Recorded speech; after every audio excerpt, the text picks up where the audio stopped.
If you've been concerned that Pete Hegseth being in charge of our military is a bad thing, considering his past and his weird tattoos and the things he said in his book and everything, well, we've got more evidence in that direction. He apparently reportedly attended a service at Christ Church, Washington, D.C., which is a church affiliated with self-identified Christian nationalist Doug Wilson, influential right-wing leader who seeks to turn the US and other nations into Christian-led theocracies. Now, Hegseth's ties to this guy go way beyond just going to a service. We're gonna get all of that, but we're also gonna get into what this guy, Doug Wilson, has said. Because when we say he wants to turn the US into a theocracy, that's not us connecting the dots or whatever. That's just what he says over and over again. And this reported attendance is not the first time that Hegseth has been linked to Wilson, who, by the way, says that the US should repeal the 19th Amendment, which grants women the right to vote, that the Supreme Court should strike down gay marriage, that slavery produced genuine affection between the races, which is literally the strangest way to refer to the mass institutionalized sexual assault that accompanied slavery, and that women should submit to their husbands. And they'll have a lot of time to submit to their husbands since they won't have jobs and they won't be allowed to vote. That is who Pete Hegseth is attending here. By the way, prior to joining the Trump administration, Pete Hegseth moved to Tennessee, reportedly in part so that he could send his children to a school that Doug Wilson founded. So look, him going to a church that's affiliated with this guy, maybe you think that that's tangential or whatever. No, this guy, Pete Hegseth, followed him basically across the country so his kids could learn from this guy, or at least the school that this guy founded. And there's other stuff that's worrying about this guy, who apparently is Pete Hegseth's, like, I don't know, Christian mentor. So he posted a promotional video, Doug Wilson, at the height of the conservative backlash to woke media companies in 2023, where Wilson used a skull and crossbones emblazoned flamethrower to torch oversized cardboard cutouts of various Disney princesses and social media companies, all while puffing on a fat cigar, you know, setting fire to representations of women that you don't like or whatever. That's great. Here is, I think, the flamethrower. It has "No Quarter November" written on it. You know, no quarter, where instead of taking prisoners, you just kill all of the people that you take prisoner. Very Christ-like, this guy.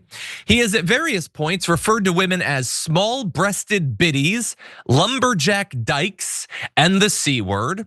So this guy just despises women in every way you could, casually and in terms of their rights, which he thinks should be shrunk down to a more manageable number. And that is who Pete Hegseth wants to follow. He wants his wife, I guess, to learn from this guy's moral teachings. Does Pete Hegseth have a daughter? I believe that he does. Well, Pete Hegseth apparently thinks that his daughter is burdened with too many rights, and that instead America should be a country led by this sort of guy. It's all grotesque. And it just reminds me, Brett, remember when Barack Obama was getting in trouble because of, what was it? Was it Jeffries or whatever? The guy that like had said something they had a problem with it at church, and that was like one of the biggest scandals of the election. Meanwhile, Pete Hegseth is doing this with his Deus Vult tattoos and everything, and we're not supposed to have any problem with him being in charge of the nukes. What do you think? Yeah, I'm not saying that Pete Hegseth has white supremacist tattoos. I'm saying that most people with those tattoos are white supremacists. Like, I don't know anyone's like, oh, you know what? I just live an inclusive lifestyle anyway. Throw as many crosses on my ventricles as you can, and don't mind if you have to sacrifice nipple. Like, it's horrifying. Like, it's so disgusting. And like, look at the asymmetry of messaging, right? So they call people like Kamala Harris a communist, right? What has she done that's remotely communist? All the things are like, ask an actual communist if she's a communist, right?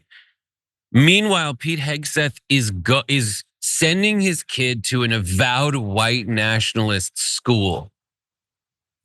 And he's, as you say, in charge of the nukes. That is an asymmetry of messaging. And it presents a very difficult decision, of which there's enough people's voices out there to take each side of this decision, which is, do I kind of absorb that and go talk to someone who would call me crazy if I engaged on that? or do I just call it out or do something that's just as dirty the other way? There's a lot of these things. I think just from being in Netroots, I think there's enough people where they're all trying all the things. And I think events like this are great for folks to just make eye contact and be like, the way I'm going, I'm still on our side. Let's all kind of trust each other and reinforce here and try to solve all these problems, because there's a lot of ways to do it, and we should try all those ways. Yeah.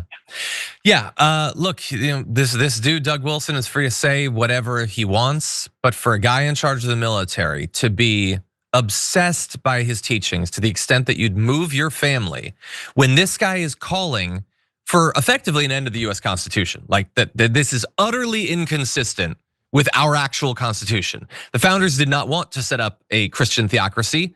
Reminder, if they wanted to, they could have. It would have been pretty easy. There were others around the world. They chose not to. And Pete Hegseth apparently believes they got it wrong.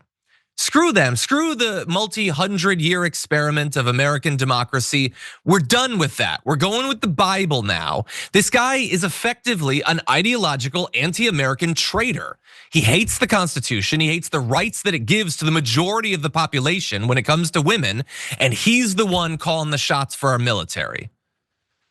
Anyway, that is unfortunately all the time we have for the show. Apologies for our tech problems. Thank you to Ilkek, by the way, for pointing out it was Pastor Wright. Thank you, you're 100% right. It wasn't Jeffries, it was Wright, that they tried to tar Obama over. Meanwhile, no issue with this guy. This guy will probably serve in government at some point. Maybe he'll be a senator or something.